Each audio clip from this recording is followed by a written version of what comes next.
Hello everyone, it's Shane Kanto, your Wasteland reviewer, and it's bad times at the El Royale time because this was my number one and most anticipated film of the second half of 2018 when I did that video back in July, and it's finally here. And what do I have to say about it? I absolutely love this film, and I was thinking about it all night after I saw it, still thinking about it this morning. So intriguing.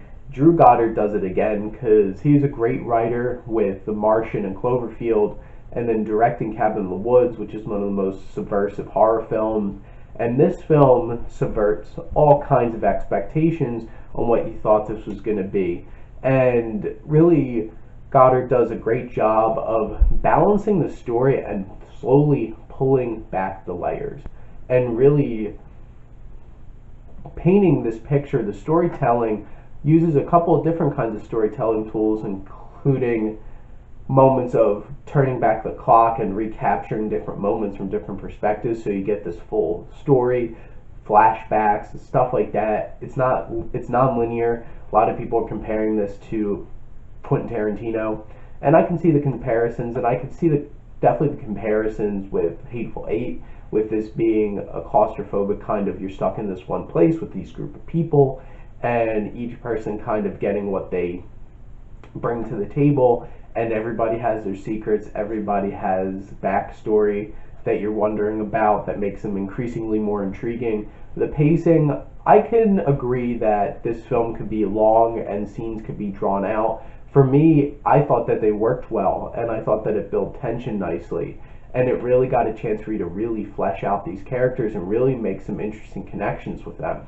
Because this film is really tense. There are some very tense scenes throughout this film, and whether it's from the camera work or the sound, everything building up, music, really capturing the moments of this film that really flesh it out and create a tense, dramatic, and emotional journey that you go through with these characters through this 2 hours and like 20 minutes. And it deals with a lot of different issues, whether it's some mental health issues or drug issues or trying to cope with what you've done in the past or trying to make it racial issues. This is a very dense film with many layers that you can pull back and look at different things, and I'm very impressed by how well Drew Goddard was able to make this work, because the story is extremely intriguing. The twists and turns will keep you on edge. I've heard some people complain about the payoff of the film. I thought it really worked. It built to a very interesting, tense progression.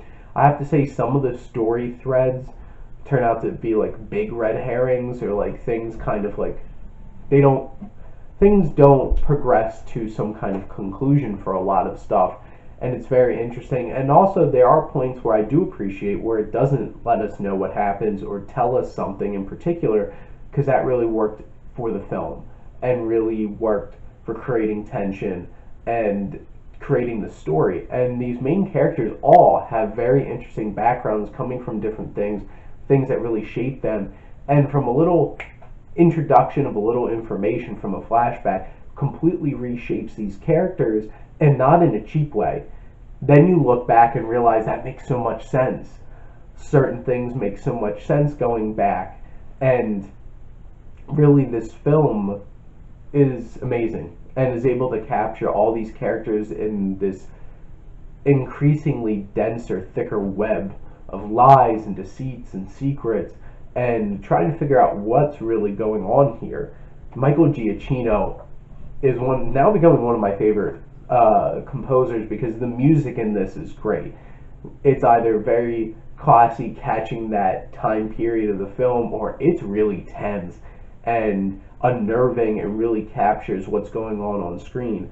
And Seamus McGarvey, who does the cinematography, it's great cinematography, great camera movement, long takes, being able to really capture everything that it wants you to capture, how these scenes are edited together and really captured and help flesh out the story. And the particular musical choices are really impressive.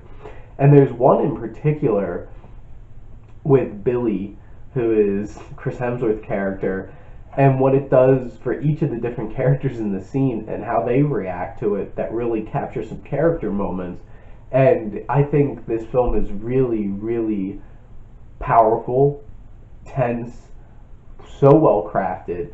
And then the acting. Jeff Bridges acts the hell out of this movie. And there's particular scenes as him as Father Flynn, him dealing with particular issues himself. And you can see it in his eyes, and you can see it in how he portrays it through his face. And it's so meaningful. And Jeff Bridges is amazing. Cynthia Erivo as Darlene, the young singer in the film, is amazing. She really hits these emotional moments so powerfully. I was so impressed with her. And at like the 7 main characters, all their actors do something that really brings a lot to their character. Minus one, and I think Dakota Johnson does a nice job in this film, but she doesn't really bring anything special, it feels like, to this character.